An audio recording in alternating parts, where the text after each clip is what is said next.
1 second, we're going to do a test here.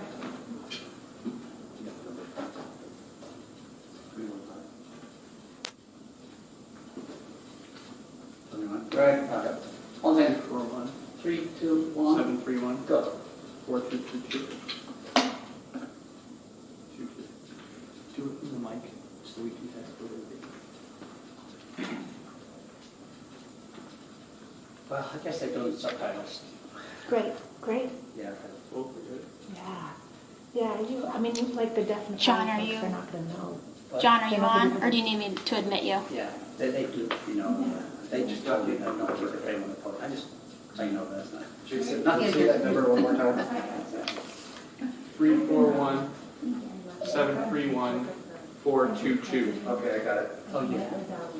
I was on the Are you 7866? 7, 3, 1, 4, 2. Yeah, Oh, I'm here to do travel. that's not recording. No, I haven't touched it. I'm just waiting for when they're coming. I was just curious because I saw something come up, so I'm wondering if that was Yeah, well, using. No, it's okay, don't worry. Probably Bernie and Howard Dean. I'm thinking somebody up there is messaging me and doesn't know that. Sure, yeah. Didn't read my notes saying, use this phone, not that phone. Because you're like art. So you can't subtitle. Hey, understood. Okay. All right. Yeah, is there a chance you can let the Okay, we're newsroom gonna know do that some if they're trying to reach me, they need to text me Okay, thanks to everybody this on the phone. which is my personal phone. Just a few Thank logistics. you. We're going to try a different system today. You all should be muted. Please wait until your name is called. Yeah. At that point, Don't forget the microphones behind you. At that point, you can hit *6 to unmute yourself, but please wait for your name to be called. Once you have asked your question, I am able to mute your line again, or you can do it from your phone. But please know that if you are using a phone, whether it's your cell phone or any other handheld, if you're on mute and you hit *6, you still need to unmute your phone. So again, *6 to unmute, and then also make sure your phone is unmuted. Again, we're gonna call names one at a time. Please ask one question. We're gonna try to get through everybody, which we've been able to do fairly well. Okay, we'll get started soon. Thanks again, everybody.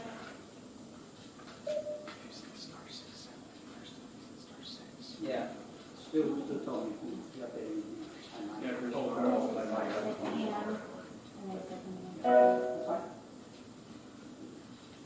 I said it again. It is just *6. Gotta walk today. I'll remind them again, huh? You know, technically. What? Well, you don't have to worry about any cables or microphones or anything. Nothing, yes. As long as I can hear, I'm good. You have no idea how often those things fail. Run out of batteries. And, I mean, it's like, get a signal, you know. Yeah, I cannot imagine how challenging your job is. Is to me just the thought of it overwhelming. Oh, it's easy. Point and shoot, it's good. I suspect that is not true. Yeah, it's messy. I guess I really don't need the hat on. No, not But do feeling you need the tie? Still have the it. tie? You do look very nice today. Oh, please. Going all out there, right? You know what this means? It means I'm down at the end of the laundry basket now. I have to hold yourself together with the tie.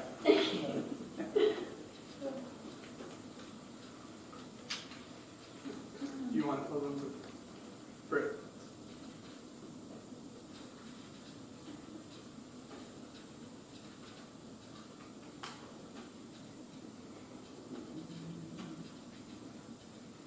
You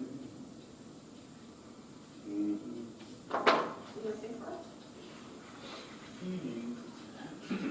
No, Nothing more than leave the paper on tomorrow.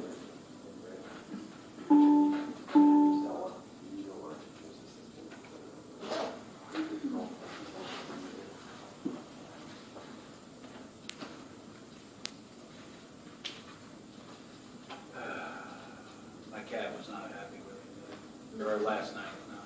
Why? I didn't get home until late. Cat was looking at me like, I locked the door for a reason. Was yesterday's meeting? Let's just say I had a last-minute assignment 5 minutes before I was walking out the door. That kept me there for a couple of hours. Good. That sounds like an interpreter. Just trying to get to That's not right. What's that? You're just training That's into not fun. Oh And the worst part was it had to be done for this morning, so Stuart speaking. it's slammed together. It's nothing like what I would normally try to I do. did that. Secretary Curley. Say with me. Levine, That also sounds like an Curly, and I who have else? no idea. I put messages up What there. about Welch? Huh? Welch. Welch. Welch goes what, after Gov? Yeah. Actually, after Secretary Curley, sorry. Sorry, some of these things changed. All right, Do you, so do you just actually four? have a list of who's presenting? Just those four? Just the four, Just those I four, think. okay. Yeah. So it's Congressman Welch, Gov. Governor, Secretary Curley. Secretary Curley, and Dr. Lee.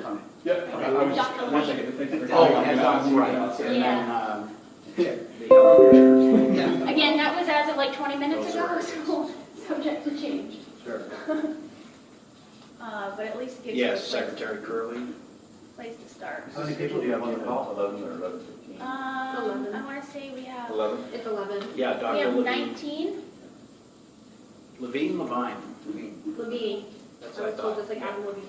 And how is Curly spelled? Kurrle. K-U-L-L-R-E. No. K-U-R-L. No. 2 R's. Oh, K-U-R-R-L-E. Yeah. Thank you. Thank you very much. Thank you. I would totally have spelled that one. Okay, we're going to get started shortly. A couple new callers have just joined. So again, you are muted right now. Once your name is called, please hit *6 to unmute yourself. And also make sure if your phone system is muted, you'll have to unmute that as well. Okay, thanks all. We'll get started shortly.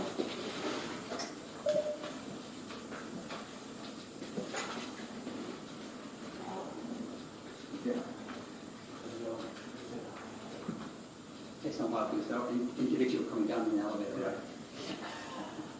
That would not have 20 people going up. Excuse me.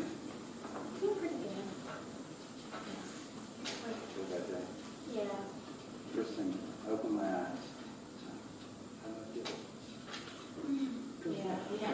I'm healthy. Got another day. I think we've done well with our social spacing today. You know what the hardest part is, This is so honestly? weird. It's like this is an environment that we can't control, Oh. but people are bullying. Yep. Of course, I see most of the leaders, right? People that want to just blame. How could you shut me down? How could you do this? It's like, we have to do. Secretary Curley, he is... She. Excuse me, did I say he? I meant she.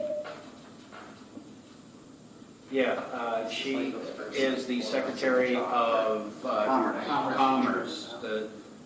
She's been on a couple of times. Thank you.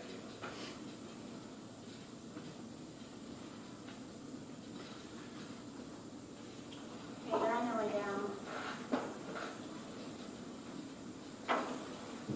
The governor is on his way down. He still has to come through the elevator. He's going to be sitting down.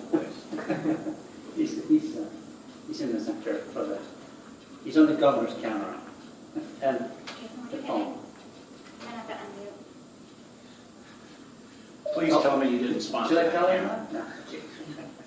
Governor's camera brought to you by, Conference line hot. or, There's you Steve. know, Kurt. That was for Steve. So we might need that in there. Somebody tell him. Oh, graphic underneath. Governor is on his way down. Okay, just coming out of the elevator now. All right, coming out of the elevator. Or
Rebecca, you all set? Okay. That was me. Yes. Yep. John, what's your number? Donors in the house, donors in the home.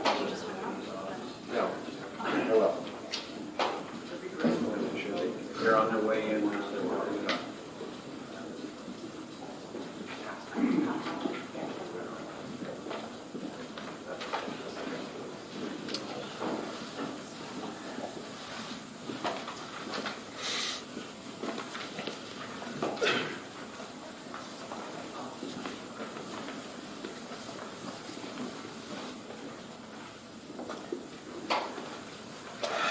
Good morning, everyone. We'll begin today with an update from Dr. Levine. Good morning, everyone. I'd like you to refer to my little placard here, just to give you the beginning of the update.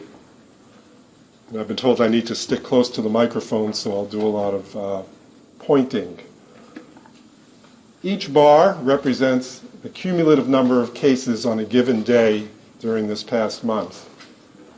The blue portion of the bar represents the newest cases. I think just eyeballing this, everyone can see that this does not represent linear growth. This is termed exponential growth. And we don't yet know what the days to come hold, but we can anticipate that everything will get higher. I want to remind you that it was only 2 weeks ago we had one case in Vermont. We have in excess of 100 now, 123 to be exact. The last day on this graph is the 23rd, but in my hand I have the most updated data, which came after midnight last night, and there's now 123, and the blue portion is 28 new cases. The appearance of the graph is more important than the numbers. The other perspective is that it's only been about 2 weeks that we've been involved with coronavirus at this level in Vermont. And in that period of time, we've experienced now 8 deaths. 6 of the deaths are associated with the outbreak at the Burlington Rehabilitation Facility. And to be fair, these are every single one a tragedy in itself.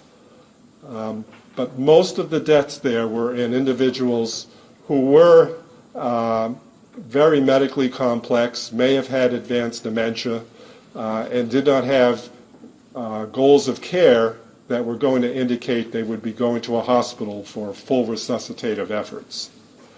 But nonetheless, were it not for coronavirus, they would still be with us. 2 of the deaths out of the 8 were not involved with that facility, but were still what we're finding are characteristic of the impact of this virus worldwide and nationwide, affecting those who are older and who have other compromising conditions.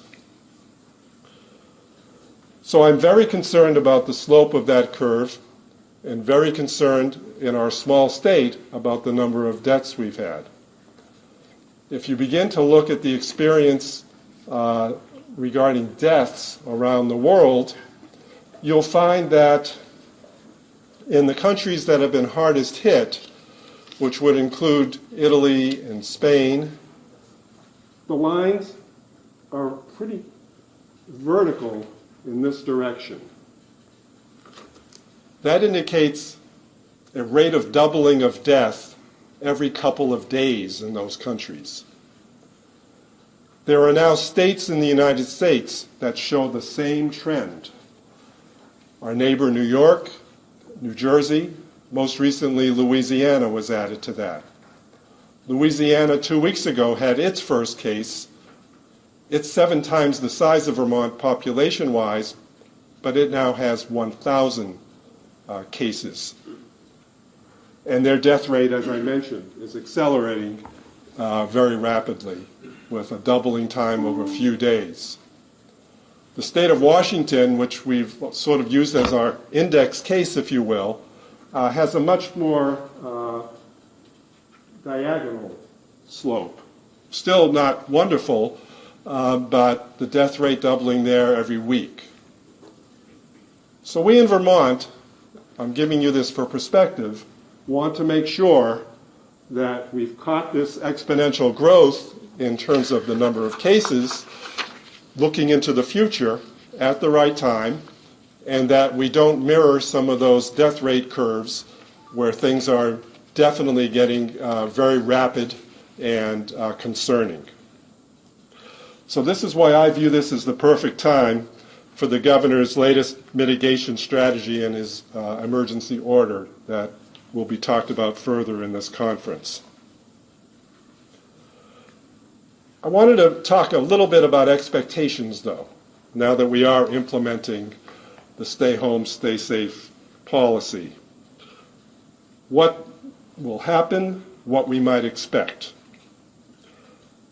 Many press conferences, we've given you this sort of 80% rule. And the 80% rule is still true, that 80% of those who get this virus are not going to be hospitalized, not going to be in ICU, certainly going to remain alive, and may have a mild to moderate illness that they can weather out at home, isolated. In the setting of a large-scale outbreak, as we're seeing in a number of other states and countries, you have to realize also, though, that not everyone is going to be immune in that 80% category. And there will be some people who are in the 20 to 40 or 50 age group who may get sick, much sicker than we would have advertised, so to speak. And we're finding worldwide that some of the deaths fall in those categories too. So I'm not saying this to be scaring anybody, but at the same time we have to be realistic that in large-scale outbreaks of disease, if you have 100,000 people that are sick, 20% of them may be younger that are hospitalized, just because of the sheer numbers. But we still know that the likelihood of a very bad outcome in people who are younger is very, very low, but that the likelihood of the bad outcome as you get into 70s and 80s and above becomes much, much higher. We know this is going to be a great hardship for people. We know this is unprecedented. But we also know this is really scientifically sound, but hard. And we know that assessing the magnitude of the impact is challenging. This is a major lifestyle change for all of us to experience. But one thing we do know, and that's the magnitude of the impact if nothing is done. And I can assure you that the impact of what we're going to do will lead to a far more favorable end result than if we had done nothing at all. Everyone in the country is asking, how long do these things have to go on for? Is 2 weeks enough? Will we be open by Easter? Is 3 weeks enough? Should it be 3 months? I wish I had the very crystal clear answers for you, but we don't have those answers, not as a national community or a global community, and we are learning all the time. We do know that we really do want to make sure that we suppress the virus to the point where not as many will be ill and not as many will be in the position of potentially overwhelming our healthcare system and its resources. And those are the goals that we have. Not that we will prevent everyone from getting this virus ever in their lifetime. That's not how it will work. So, although there are questions, we need to realize that we need to all be in, all in. It's helpful as we see other states joining this effort that we will have more of a regionally and maybe even nationally coherent community kind of response to this, which has worked well in other nations. We need to continue to learn from other countries and almost feel grateful for the fact that the United States came a little later in the game for coronavirus. And on a statewide basis, states are having activity at different levels. So as we go through this period of time that we say stay home and stay safe, we will actually be able to benefit from studying our own statistics, as we will every day, but studying the statistics we find in the world, where various strategies are being tried for various durations of time. It's become an expectation in the scientific community that we will flatten that curve, as we've talked about before, and then there will be a period of time where we hopefully will have suppressed the viral activity in the community, but that it may resurface again, whether that's 2 months later, whether that's 6 months or a year later, it's really unclear. But the population at that time will have much more immunity amongst itself. It'll be harder to pass the virus from one person to one person because many will have already been exposed and have some immunity.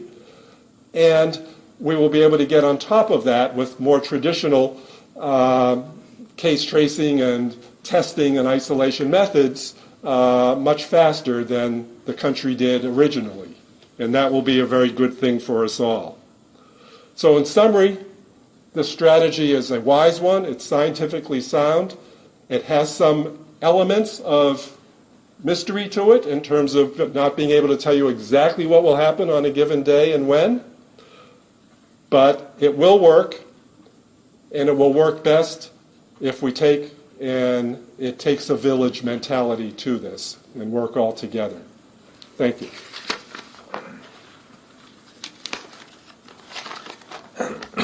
Thank you, Dr. Levine. I know these are not easy times. There's a lot of economic uncertainty and much concern about the health of Vermonters due to the COVID-19 pandemic. I share the concern in both of these areas, but as we look at the challenges ahead, public safety must come first, which is why yesterday I issued the Stay at Home, Stay Safe order. Around the country and here in Vermont, we've seen an increasing number of cases which continues to grow.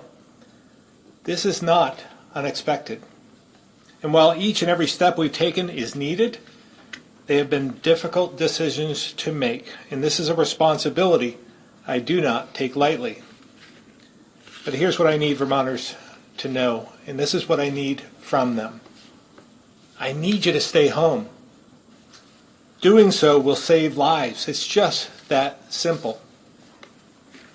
That doesn't mean you can't go out for your essential needs or take your dog for a walk or take your cross-country skis out. Just keep your distance from others while doing so. We must all do our part to slow the spread of this deadly virus and protect the vulnerable, which includes the elderly and those with underlying chronic conditions. We must also do this to prevent the healthcare system from being overwhelmed, which is important to the health and safety of all Vermonters. I fully recognize the emotional, financial, and economic impact this order will have, but based on the best science and the guidance of our health commissioner and the EPI team, each of the actions we've taken are absolutely necessary. And it's possible, as a forewarning, more may be needed.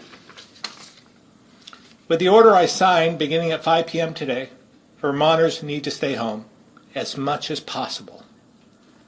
We understand there are basic needs, so you can leave for essential things like going to the grocery store or the pharmacy or to seek medical care, or as I said earlier, just to get out and get some fresh air or some exercise. But when doing so, it's important to keep about 6 feet from others. Wash your hands a lot, and cough or sneeze into your elbow. And if you're unsure about something, whether you should be doing it or not, err on the side of public health and stay home. This order also directs businesses and nonprofits to suspend all in-person business operations. To be clear, this is on top of the closures I've already directed, and a requirement that anyone who can work from home should do so. These steps are important to slow the spread of this virus, but I understand there are also things Vermonters need in order to stay healthy and safe and to keep the state running. So we included some exemptions for businesses that are critical to public health and safety and to economic and national security, like healthcare options and operations, and things like grocery stores and pharmacies, gas stations, hardware stores, critical manufacturing sectors, news media operations, those that serve vulnerable populations, as well as services needed to maintain critical infrastructure and transportation. These groups should be implementing the work-from-home policies I directed earlier this week wherever possible, and making sure they're social distancing, constantly cleaning, and employees are washing their hands, once again, a lot. Vermont small business owners have shown great creativity and flexibility. So if services can be offered online, or an employer can get products to customers with curbside pickup or delivery, where contact can be avoided, that can continue. Secretary Curley will talk about how businesses can determine what's acceptable under this provision. Now, I understand there's a lot to absorb here, and there's going to be a lot of confusion, and there are going to be many different scenarios where businesses and employees are going to have a lot of questions. We'll work through these together. But everyone should be erring on the side of public health. We need people to keep their distance from each other, which is why this order is the strongest, one of the strongest in the nation. Just to put this into perspective for those that may think we're going too far, this virus is spreading quickly. It may not have affected you yet, but all too soon, many of us will know someone personally, and then it will start to feel very real. This is why we're asking our businesses to think beyond the next month. We all care about the health of our employees, family, and friends. The steps we're taking today are all about protecting our loved ones, so we can come out of this as strong as possible.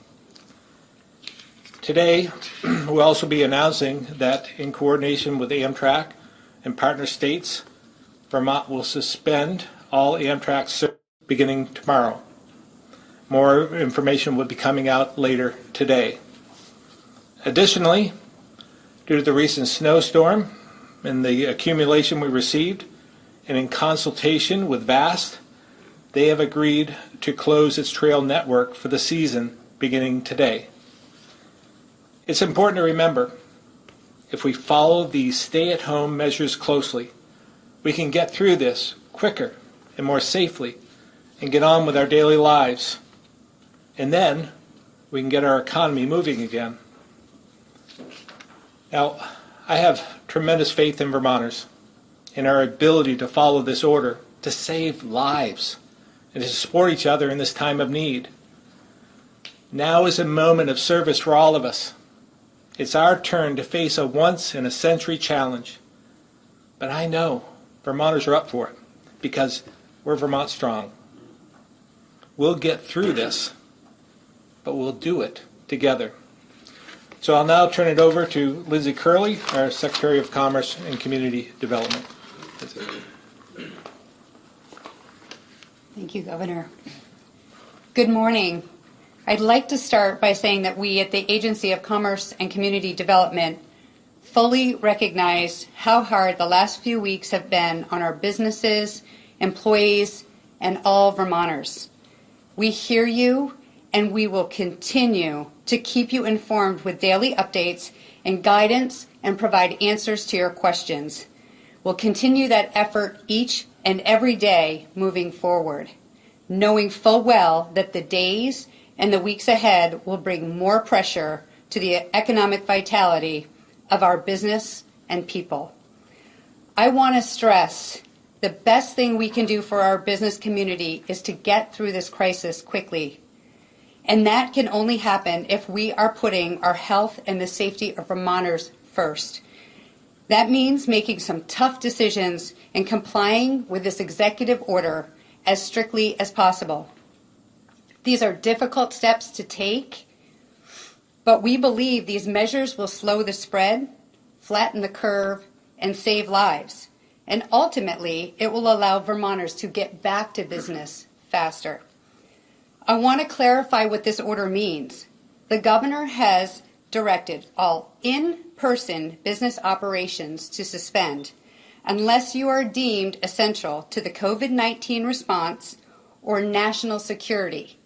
This means companies that can move all or part of their businesses to remote operations can continue to operate those parts of their business. Businesses that cannot transition functions to remote operations shall suspend those functions. Businesses can make their case to ACCD using an online form as to why their in-person functions should be considered essential to the response or national security. There has been some confusion about the word essential. The definition of essential is only pertinent if your business operations require in-person transactions. As for restaurants, this order does not change the directive the governor has already given. You may continue to provide takeout, curbside, and delivery. We know there are a lot of businesses out there looking for clarity. The ACCD is working as I speak to address and develop guidance around those inbound questions. We will be responding to each and every single request that comes through our online form. Filling that form out is the best way to get in the queue. Please refrain from reaching out to individuals at the agency directly, as it's important for the flow of our work to stay organized. The form can be found on the ACCD website, which is accd.vermont.gov. Our team will also be posting guidance today. This will help clarify many of the questions. But again, if there is more clarity needed or you want to make a business case for why your in-person business is essential, please go to our website and fill out that form. The form is called the Continuation of Operations form. We are also working to keep Vermont businesses informed of the latest developments as they happen, and we hope any business will first visit our website, which is updated daily, and also sign up for our newsletter, which will put the information that you need into your inbox daily. Again, we know this is creating incredible challenges for business owners and the Vermonters who they employ. But we also recognize the public health crisis that we are facing, and we must take these measures to ensure that the Vermont economy emerges from this. Now, I'd like to turn it over to Congressman Welch, who will be giving an update on behalf of Vermont's Congressional Delegation. Congressman. Thank you very much, Secretary Curley, and thank you, Governor, very much for your strong leadership. We have one mission, and that mission is to protect the public health and to restore the economy. Protect the public health and restore the economy. And the approach the governor outlined is that doing more now is far preferable to doing more later. The approach we have to take in order to save the economy is err on the side of doing too much too soon rather than doing too little too late. And to be successful, all of us have to be in this together, as Governor Scott said. Each of us as citizens to care for the people we love and the neighbors we value and respect have to keep our social distance, have to wash our hands, have to subscribe to the public health advice we're getting. Your state government works for you, for all Vermonters.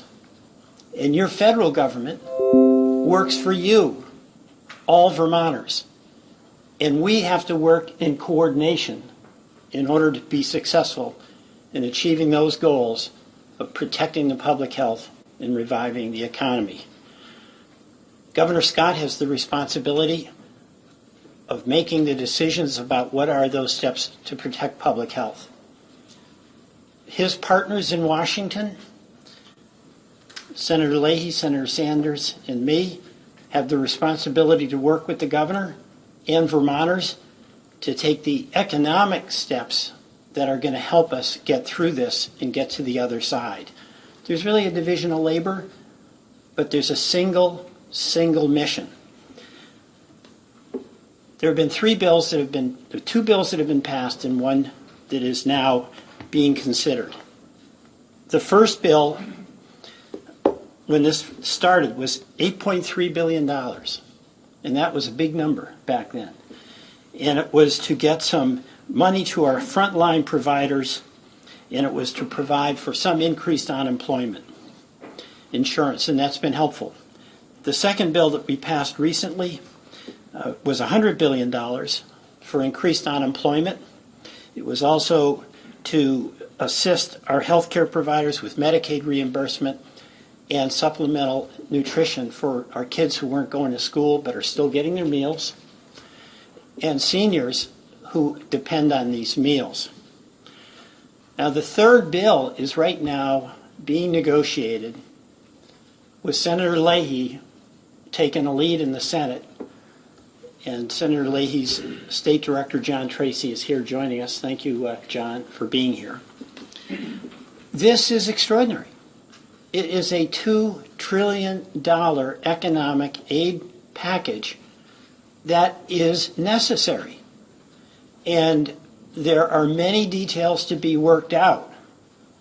But the contours give me some real optimism that Republicans and Democrats are going to come together to get that aid back to individuals, to small businesses, and to our states. And let me outline what the contours of that bill are that would make a big difference to us here in Vermont.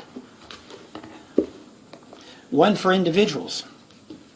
We're going to change the unemployment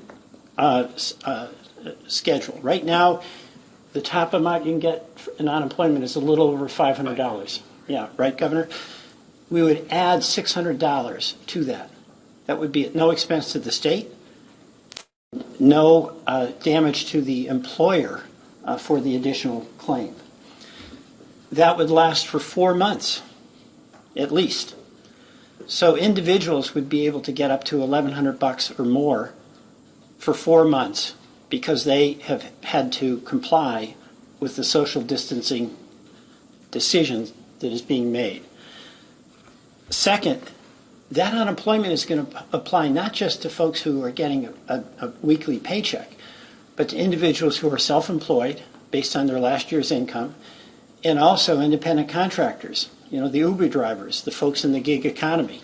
Our unemployment system has not helped them in the past. It has to help them this time. So that is something that there's a very good likelihood we'll get that with the agreement between Republicans and Democrats. Next, small business. We know that in this state, many people, most of us, work for small businesses. And those businesses are like family. And they want to keep folks on, but they have no revenue coming in. So there is going to be roughly $400 billion in emergency grants, loans and loan forgiveness. It can be applied to rents and mortgages, utilities. It can provide a retention tax credit for employers who want to keep their employees on and pay 80% of what their wages had been. So the goal here is to help the small businesses through this time when the lights are off, so that when the lights go back on, they're still in a position to get back to business and get folks back to work. The hospitals is another component. Our hospitals have taken a huge revenue hit because they've had to stop elective surgeries. That is generally the difference between red ink and black ink for all of our hospitals that are vital to addressing this challenge, but also to the economic health and well-being of our citizens. There's a $100 billion fund. Most of us believe that should be a down payment because our hospitals are going to need more. And then finally, there's state aid. As the governor has explained, the revenue impact of Vermont into other states as a result of responding to this is immense.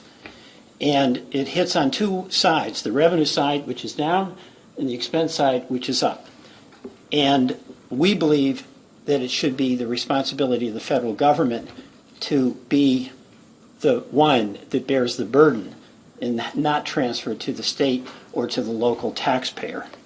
So in the current legislation, where there appears to be significant progress in the Senate, and again, thank you, Senator Leahy, for his leading role on the Appropriations Committee as its lead negotiator. We're focusing on small business, we're focusing on aid to the state of Vermont, we're focusing on aid to individuals, and we're focusing on aid to the hospitals. We're only beginning, but what we have to never stop doing is working together. The federal government has to be a partner, hand in hand with the state, and both of us, the state and federal government, have to be working for you, for individuals who ultimately are bearing the burden of the challenge that we face. I can speak, I know, for our congressional delegation. Bernie, Patrick, and I will be here. We'll be here for you, Governor Scott, and work together every single day in every way we can to help us get through this. Thank you.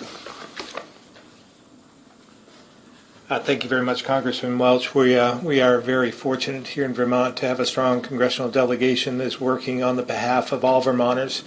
I will say Senator Leahy had called me not long after 7 a.m. this morning when I was at the office, and he had a late night going past 1 a.m., but he wanted to call and let me know that they passed something or agreed on something, so to give us some comfort. So I appreciate that. With that, we'll open it up for questions. Are we going on? Okay. All right, we'll call on you, and just remember to hit star to unmute, *6. Mike Donahue from the Vermont Press Association.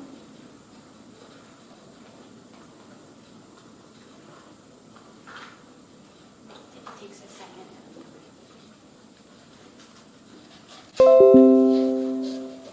Mike Donahue, Vermont Press Association. *6 to unmute.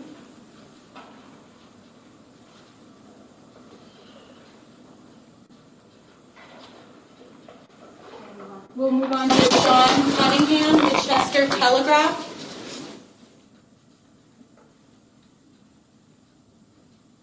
Thank you. On Monday, it was announced that the National Guard would be rolling out surge medical centers, and that the first 3 of these are in the northern part of the state. Could you speak to the administration's plans for such facilities in the south, particularly how many, what you're looking for in terms of facilities, and when those would be expected to be online?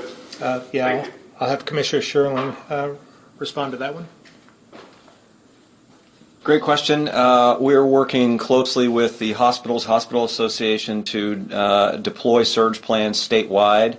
We don't have the specifics of the Southern surge plan at this point, but we're preparing multiple layers of surge capacity. So what you're seeing is the very first layer of a multi-layered strategy that'll be deployed over the next couple of weeks.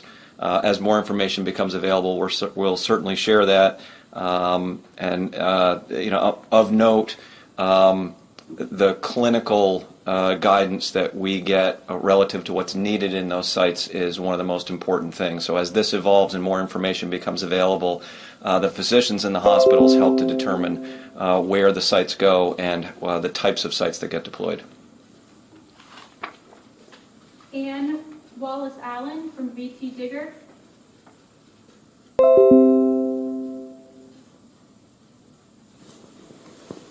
*6 to unmute. This is Ann. Can you hear me? Yes. Are there any penalties for businesses that stay open that are not essential?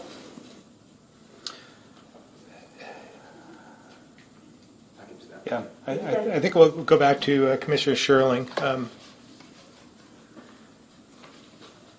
As the governor's indicated on a number of occasions, Vermonters are really coming together to heed the orders that have been issued to date. We expect the same will happen with this additional order that was issued yesterday. We're about to issue guidance to municipalities and law enforcement organizations with suggested guidance on enforcement, and that really will take the form initially of education and voluntary compliance. We really think this is largely a self-regulating event, but there are potentials for penalties if you violate an executive order, and there are additional things that could happen. For example, if a restaurant opened, there are health department implications and other licensing implications that could be at risk for putting the public health at risk. But really, we do believe that education and voluntary compliance is the key as Vermonters come together during this difficult time.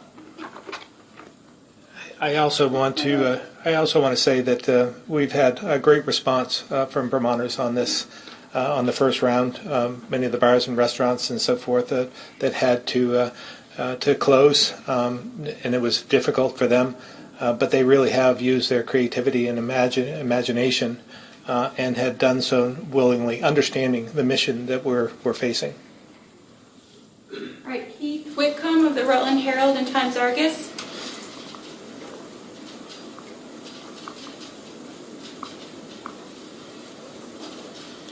Can you hear me? Yes. I'm wondering what, if anything, you can do to place, like, possibly a moratorium on, like, evictions. Because I'm thinking, you know, people are at home, they can't make money, but they still have bills to pay. Yeah. So I'm wondering if there's anything along those lines.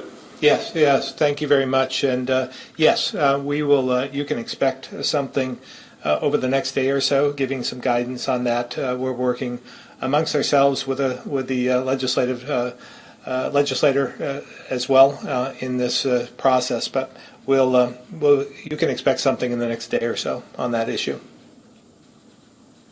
Okay, Colin Flanders, 7 days.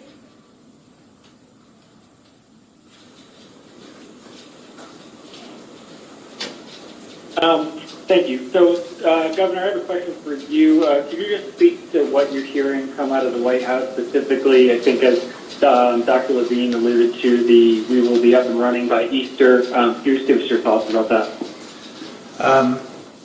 Yeah, I can only tell you from my standpoint, I think that is a bit over-optimistic, to say the least. This is going to take weeks and months, and this is going to be difficult. So we'll let the science and the data drive our decision-making, and we'll do what's appropriate for Vermont. But in my personal view, this is going to take longer than Easter to overcome. All right, we'll take one from on-site. Stuart? We've noticed there are quite a few police cars out and about now. I don't know if that's because regular workloads have changed, but will you stop people to check on their activities when they travel or are out and about?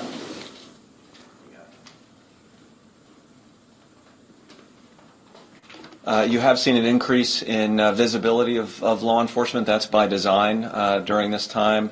The presence of someone out and about does not create the lawful ability to create a stop, whether that's in a motor vehicle or a person walking, because there are legitimate reasons for people to be moving around. So that will also be part of the guidance we issue to municipalities and law enforcement organizations. Chris Mays, Brattleboro Reformer.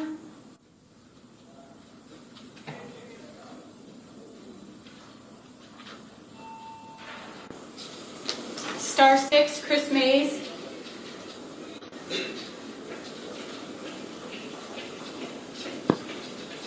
Chris? All right. Ann Galloway, BT Digger.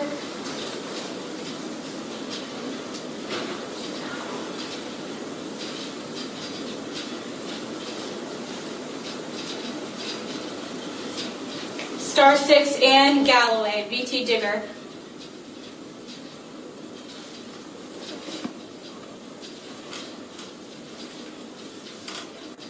All right, we're going to go Calvin in the room. So probably another question for Commissioner Sterling. So what circumstances would allow police to stop somebody if they were out and about? And also for the governor, what is the penalty for breaking an executive order?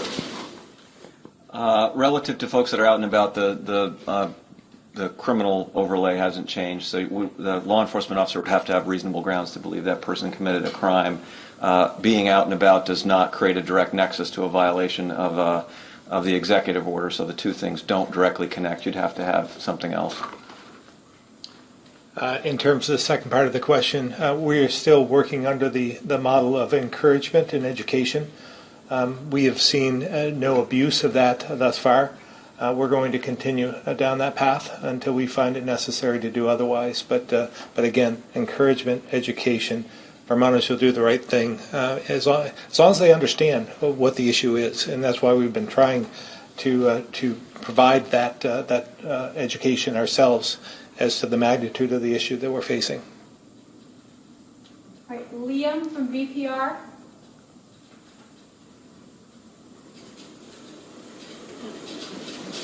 Hey, Governor.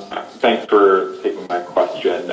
You mentioned that you might be considering more stringent measures, and you also said this was one of the strongest stay-at-home orders in the nation. So I'm wondering what a stronger measure might look like, and what would the situation be that you would deem it necessary?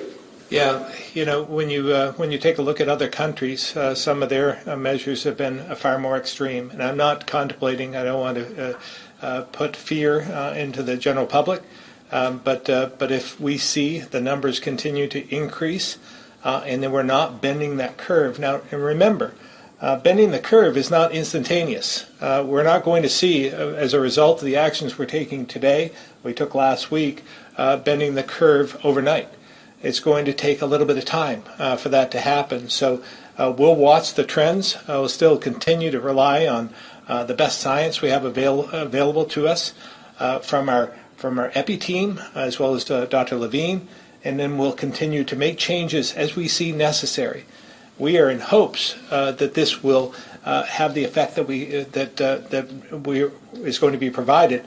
But if it does not, I just want to forewarn everyone not to give any false hope, because what we need to do is make sure that we're all doing what we can individually, collectively, in order to bend this curve and to prevent our healthcare system from being overwhelmed.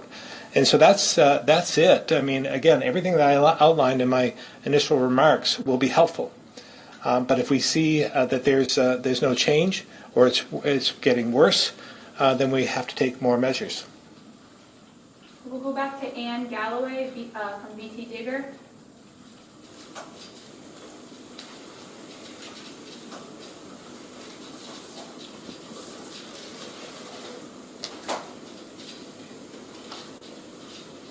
Hi, can you hear me okay? We can. Oh, good, thank you. I wondered if you all could give us an update on hospital readiness. How many ventilators do we have, ICU beds, and how is the PPE situation coming along with any additional surge facilities that might be stood up in the next few days? Yeah, I'll let Dr. Levine answer at this point. Okay, sorry, Secretary Smith. And this is Mike Smith, just to give you some, as of today, hospital bed availability of 575 total beds. Ventilators is 163. N95 masks are 78,000. Surgical masks are 88,000. I do want to say this: we have 19 people inpatient with COVID-19 in our various hospitals across the state. We have 17 that are waiting and are suspected of having COVID-19, but are not have not had that patient. The term is patients under investigation right now. And I want to talk about surge a little bit. This is not, these numbers I gave you are not enough. As we're looking at the surge here and looking at what Dr. Levine showed on his charts, I think at a minimum we've got to double all the numbers I just gave you in terms of ventilators, beds available, those sort of things, as we sort of look at where these trend lines are going. So as we talk about surge capacity, and the Commissioner Sherling can talk about that in terms of setting up these additional sites, we also have to look creatively and layer our planning for worst case, for better case, for best case, but we need to start planning for a minimum of doubling what I just told you. Brittany? Wait, we're going to give it. See if you can add anything. Sure. As we mentioned earlier, the surge site build-out is happening, and planning continues for that multi-layer. In addition, we're sourcing both ventilators and PPE. Important to note that the hospitals and healthcare facilities have their own supply chains. They're accelerating those supply chains as fast as possible. The state is helping to supplement those supply chains. We've bought millions of dollars in ventilators over the last few days. We have 202 that are inbound to Vermont. The timelines for delivery aren't known yet, but we're buying them as fast as possible. The same with PPE. As many as we can find, we are buying. Folks have been asking, how many do we need? The answer is as many as we can get a hold of. So we're buying them as fast as possible. I'd also add, in terms of the surge capacity, we did hear a report of those 3 sites being set up by the National Guard. As a reminder, the site at UVM or in Burlington is 150, 50 in Barrie and 50 at St. Albans. So there's 250 right there. So with the other 8 sites that we've identified, we will meet the capacity that we need. All right, Brittany from Local 22. My question for Dr. Levine. Have you heard of any cases in Vermont where people are saying they're losing their sense of taste, they're losing their sense of smell? And if so, does that mean it's evolving? Is coronavirus evolving to these current symptoms? I'm really glad you asked me that so we can advertise what you just said, because it's a very recent finding that it appears that one of the early symptoms before you even feel sick is lack of a sense of smell. This is so early that I can't say it's been confirmed by multiple investigators, but I think it's worthy of note, and people should think about it if that happens to them, that perhaps it's an early sign of coronavirus. I've not heard anyone in Vermont who's mentioned that as their chief complaint, but I'm not aware of everyone who's had a chief complaint in Vermont, so they may have had that. Michelle Monroe, St. Albans Messenger.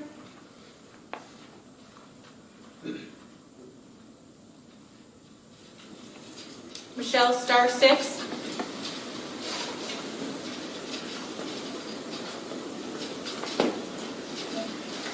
All right, Andrew McGregor, Caledonia Record.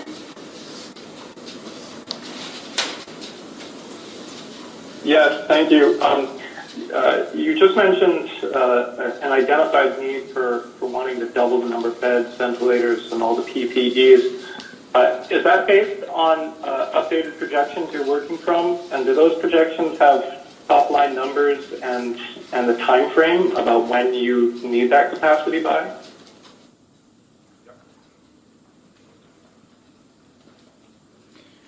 We're working on projections that are updated daily based upon what we are seeing on a daily basis here. Right now, we're looking at a minimum, as I said, 1,000 beds, at a minimum, doubling everything that I had just told you. We'll update that on a daily basis as we move forward, and I think that is the best guidance we can give right at the moment. But as I said, there's a team that's working on this right now, and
comment further.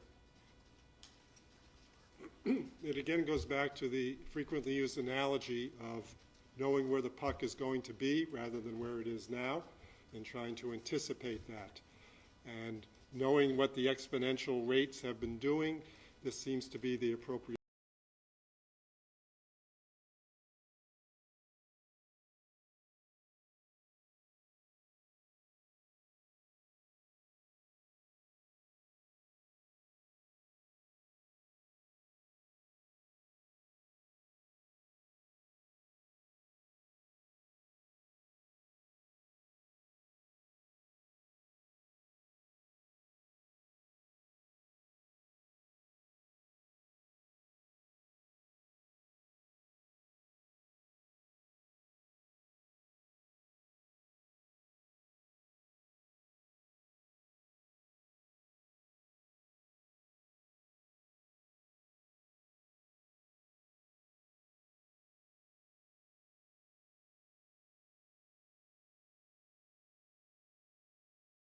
If you will. So whether that's 2 weeks, whether that's 5 weeks, or somewhere in between, that's where people are thinking that will occur. And I think intervening at this time will certainly help us a lot. Chris Roy, Newport Daily Express.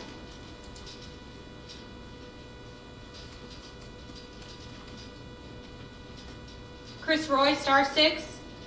Can you hear me? Yes. Yes. I've seen some people who have been tested positive for COVID-19, but they're still being released in the community. Why is that, and what's to stop them from parting everyday life instead of just going home? I believe the question, I'm going to let Dr. Levine answer this, but there are some who have tested positive and have been advised to stay home to treat this. Not everyone needs to be in the hospital, and I think Dr. Levine could answer further on that. I think the question was, if there are people out and about who have COVID-19 and are not self-isolating. Right. So, again, to our credit, this is not a police state, so I'm not sure we know that information. We know that we have been in contact with anyone with a positive test and that they've been instructed appropriately, and even beyond that, their contacts have been instructed appropriately. So the hope would be that anyone who had been symptomatic, tested and knows they're positive, or had a high probability of being positive even if they weren't tested, but were told by their clinician that they had an illness compatible with this, have been doing the appropriate thing and staying, if you will, out of circulation.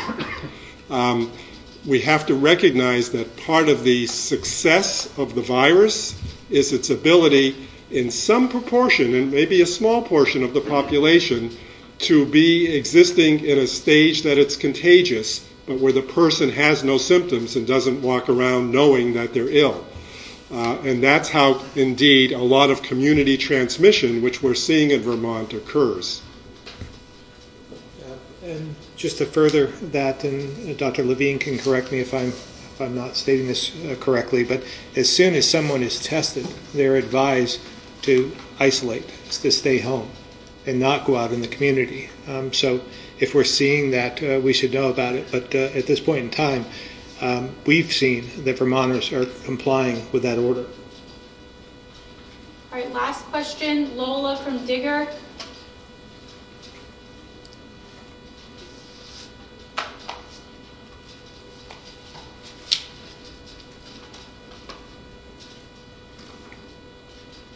Star 6? Yes, we can hear you, Lola. Great. So I wanted to talk about child care for essential workers. Guidance went out to superintendents today that makes it seem like school districts providing this is now basically voluntary, given yesterday's executive order.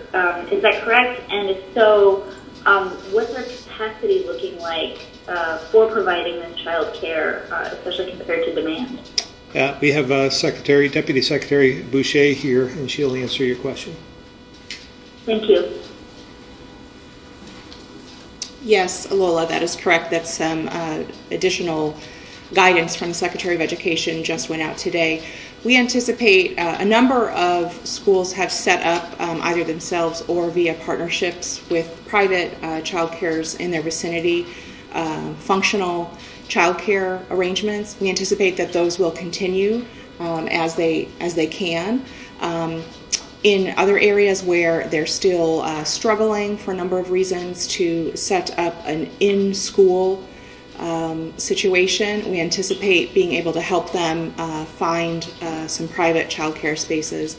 I will say that we have done a bit of a scan just with the superintendents, and it does look like every area that has a large number of students school-age students who need care, they have found it, and the schools have actually been able to set up care that meets that need. So there are a few areas in the state where luckily it's not a lot of children, but they're also looking at, again, building more robust partnerships because they are having difficulty with school-based care. And I will also let Secretary Smith speak from the child care side. Thank you. I think as we transform and as we move to a new era here, as the governor's executive order puts us into stay home, stay safe, that we're also going to have to look and transform that child care sort of thought process as well. And so I think in the next few days you'll see some further guidance on how we transform that system to make sure we're taking care of essential workers and workers from essential businesses. So more to come on that, I think, as you in the next couple of days. Just really quickly, I know that you guys have been collecting, through form requests for this care. Do you just have numbers about the number of requests that have come in and the number of slots that are available so far? Yeah, I don't have that on me. It's been quite a few, and at the same time, there have been a lot of matching that's been going on, but I don't have the precise number. I did on Monday, if you would ask that question on Monday, but I don't have that today with me. Okay, thank you.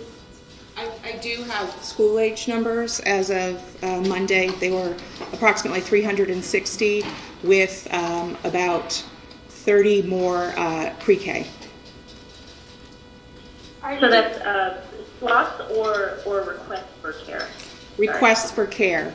In some districts as well, they're seeing a smaller number of parents take advantage of the slots. So these were actually requests for care, but again, in a lot of the situations, a much smaller number of families and children are showing up to actually participate in the care. I'm just going to give Michelle Monroe from St. Albans Messenger one final chance to ask her question. *6, Michelle.